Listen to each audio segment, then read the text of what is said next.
Howdy folks, it's Not Jay from Not Jay's Tabletop Gaming, and in this video we're joined by McMurray as he shows us his fleet of floating Victorian SciFi airships. These are what-if type ships that are made out of something called liftwood, which makes the ships fly through the air. So hitch a ride and come on in. McMurray here as always. So we got some Victorian Airship updates. Let's have a problem. So first off, we'll go with the classic. I'm going to step out of the frame here for a half second because this thing's kind of large. Aphid style thing, if you're familiar with Space 1889 or anything like that. Just kind of a base paint job for now. Got to figure out what the hell we're doing with this. But there you go. Ignore the mast as well. It is goobered. You're gonna have to just chop it and go. For scale, we do have 28 is what these are ready for. So we are a little guy with whatever needs spacing done. But there you go. So there's a couple of these. Well, there's one of these, and then there's another one made by Crossover Miniatures, who makes this. It's got a substantially thicker tail here, thicker than a Snicker, like a bowl of oatmeal, like we like it. So that's kind of the first two that we've been working on. I've had these for a while, finally finished putting them completely together. They're really awesome kits. They're by far the largest that I've got. But so there's one of those. The other one is downstairs because I just primed it. The rest of them are unpainted. Oh, actually, I forgot one, Chris, so I'm going to have to run and grab that in a half second here. No worries. One of my favorite ones from a company called Blots is this thing. It's pretty simple. It's substantially larger than I thought it was going to be. But it'll be a good gun platform for either a couple of machine guns or, one light gun up here in the bow. And then they're really simple looking. They're a pain in the dick to put together because each one of these, those of you who put together a bunch of MDF kits before, understand how god-awful railing is. And there's about 80 million posts. You know what that looks like if you put a plank out one of the sides and it was sitting over sand. Oh, looks like the small skiffs from Skiffs. There you go. Maybe Boba Fett can get bumbled off of that thing too. There you go. Kind of in that same vein. Hang on, let me get something out of these two. This little guy, which is pretty cool, pretty nifty. A couple of these, they're little kind of assault boats. We got nice ramps that drop down off of them.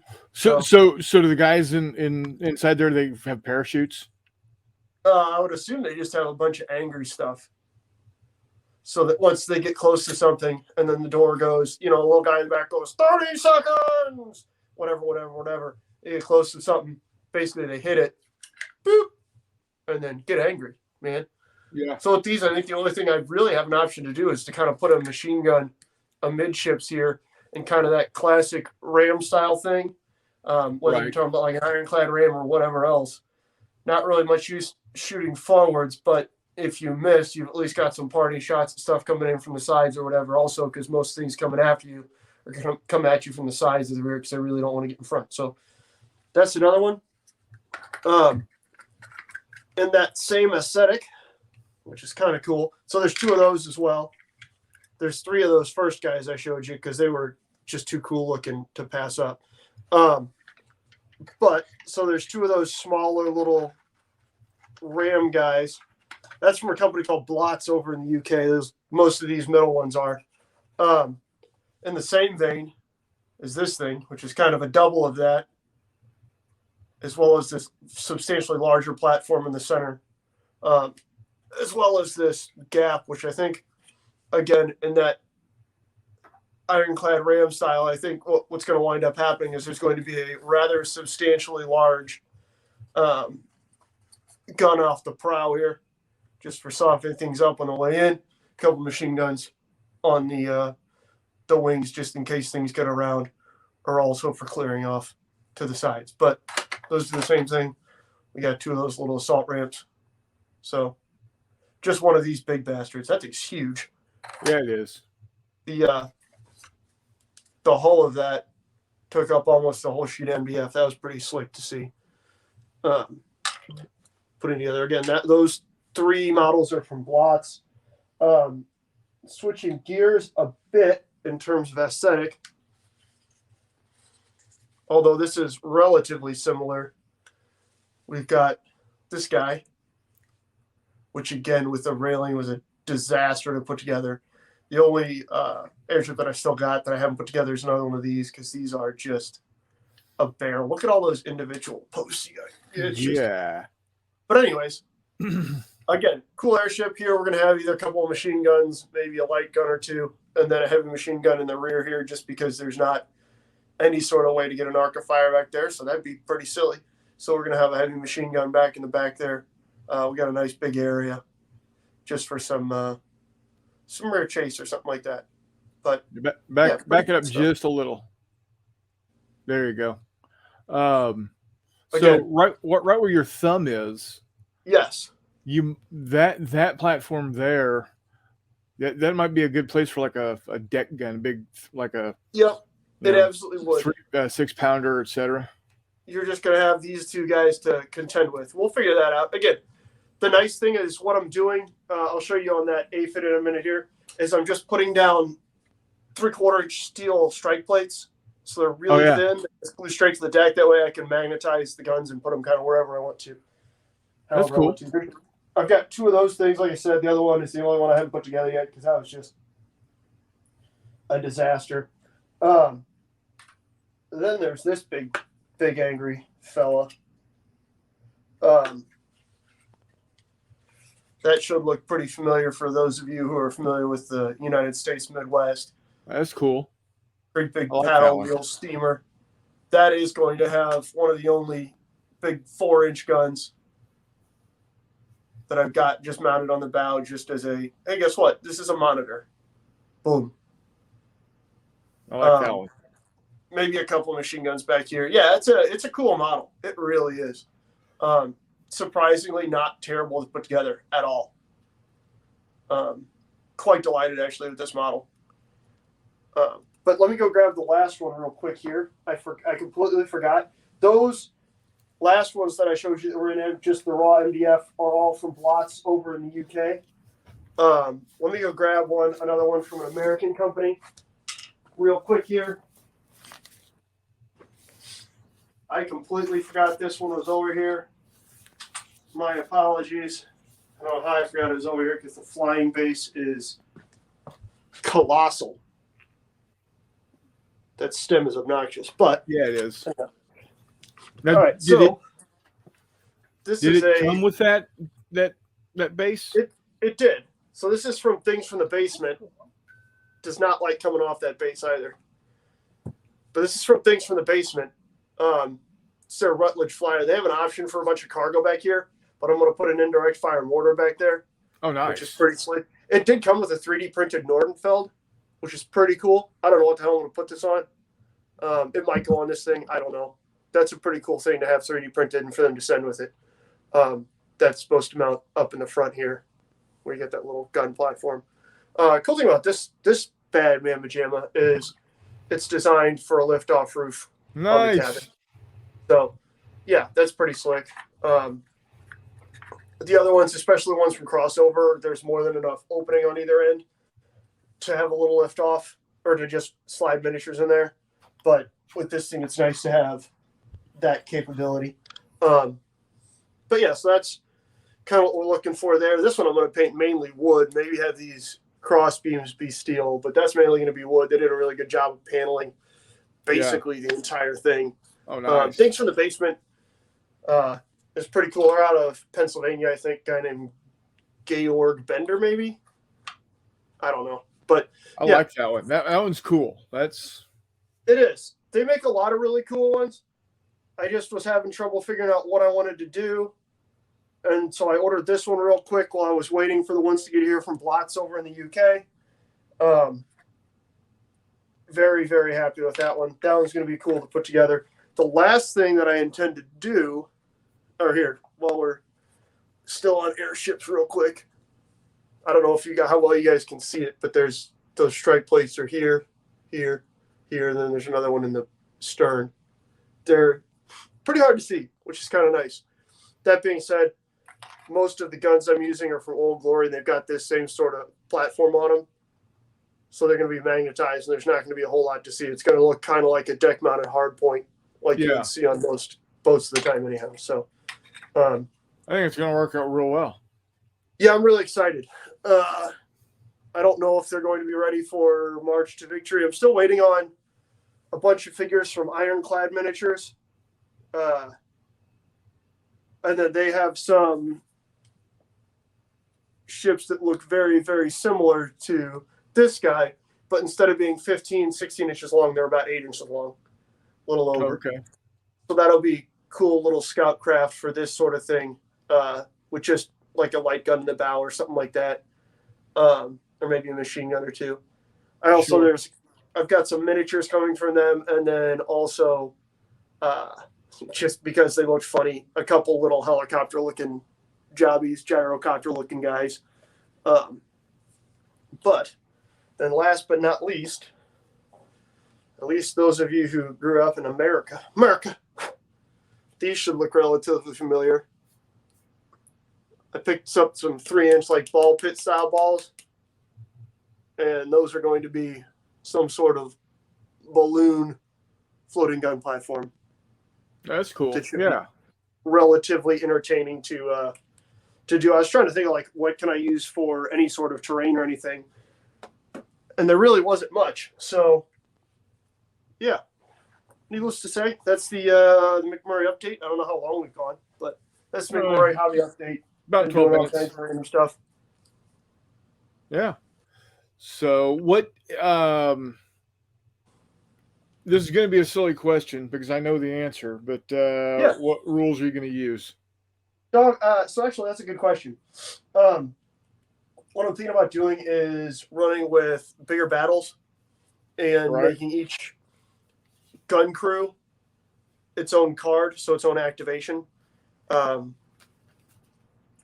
then at some point in time, probably either at the very end or the very start of the turn, depending on how it plays, having all the airships move in one phase as opposed to activating and then moving.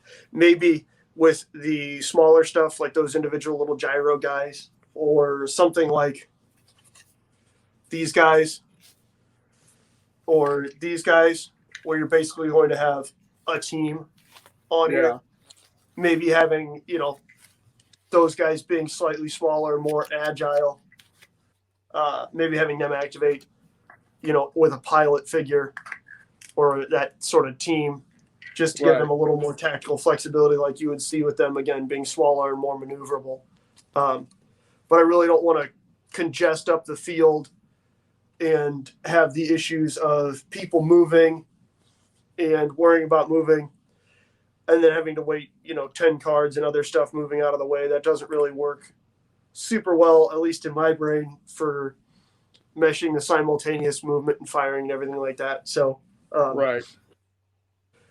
everybody should be trying to line up shots and screw up shots, but it's not quite World War I aircraft levels of impossible to hit stuff when you're basically all on, big floating platforms and you've got pintle mounted or solo mounted guns. That shouldn't be too bad. I think having them move like at the beginning of the turn or at the end of the turn is going to be a much better way, honestly, because at the very least, it's going to be just infinitely smoother trying to. This is where you do playability over reality. And if that's the fun part, is they're floating platforms made of liftwood. So fuck reality. Exactly. Right. But the point is in reality, they would all be jockeying for position, and if you've got the advantage, you'll be able to move before they do. And exactly. And we're not going to have elevation. We're not going to play any of that stuff. Nope. but that just gets to be a pain in the ass. Oh, So you big just time. move everything at once, and your advantage comes when your card gets pulled and your crew does something. Yep, exactly. Yep.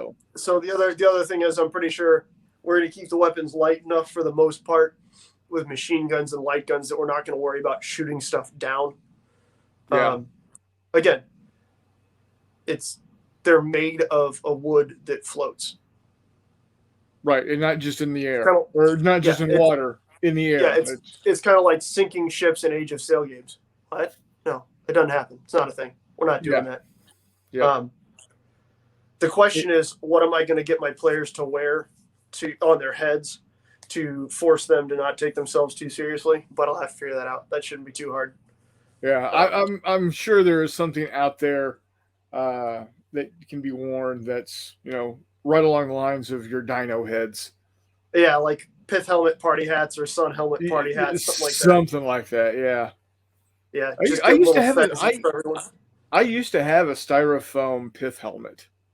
Oh yeah, yeah. They're just not $1 a piece like the 24 dinosaur heads that I got. So, There is that. Which are going to be fantastic. That being said, I think Todd and I are going to try, or Wardrobe Plays World War II and I are going to try playing this on Saturday. So he might go live. So check up over there. Cool. If not, I think he does at least intend to make a video, because we're going to try and, again, test that out and see how it works with, again, when movement works, if it works doing just a team per, a gun team as a card for activation.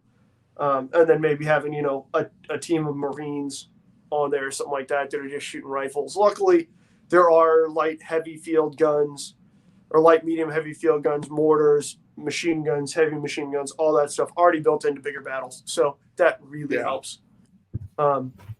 Granted, I'm waiting on Old Glory to get me guns still, which is fine. So we might have to visit the land of make-believe on guns, but we'll figure it out. If all else fails, we'll just have guys armed with rifles. I've got plenty of those, just to kind of figure out what's going on. We could always use the figures from the Zimmerman telegram stuff that I painted up, or anything else like that. Yeah. About the same time frame. Yeah. I mean, I've got plenty of Victorian sci-fi-esque stuff. With what I usually use are Boxer Rebellion figures. Because when you're talking about, the Victorian era, Boxer Rebellion is just far enough past there, that they've got what would be the real cutting edge of stuff in the Victorian era. Plus, they're usually wearing kind of goofy tropical uniforms, which just give them a different look and feel, which I really like. So, yeah, I mean, luckily, most of the guns I'm able to source from Old Glory without too much trouble. And then a couple other ones I've gotten from random places. Like this Nordenfeld is pretty cool. I need to hop on Thingiverse and see if I can find more stuff like this. The issue is finding things that are on a naval pedestal mount like that. Or if I can find one naval pedestal mount, then I could probably figure out how to mount other stuff onto it. Yeah. But all right. Okay. Cool, fun stuff. Well, and that's the update. Well, I want to thank you for joining me on this video. We'll definitely have you on more as you keep working on different projects. It's always fun to see what you're doing. So be safe out there. Happy Friday, folks. Yeah, although the snow will have stopped by this point, it's still going to be cold as balls. Yeah, it's supposed to drop down to like dead even 0 tomorrow. Yeah, which is like minus 18 in Celsius lanes. Yeah, in the centigrades. So stay warm out there, buddy. Take care. Be good, guys. Happy Friday. So there you have it. McMurray's Liftwood Victorian SciFi airships. Got a lot of progress going on. Got a lot more work to do, but they're going to be spectacular. You'll definitely be seeing some of what he's got when they're finished on here, either on a video or during one of the live shows. And when we start playing with them, we'll definitely probably do a live show, a live playthrough. So I hope you enjoyed it. We're going to see more of McMurray in the future here on the channel. He doesn't have his own, but he does like to hang around with me and Hex to Hex, and Wardrobe plays World War II. So until next time, we'll see you on the flip side.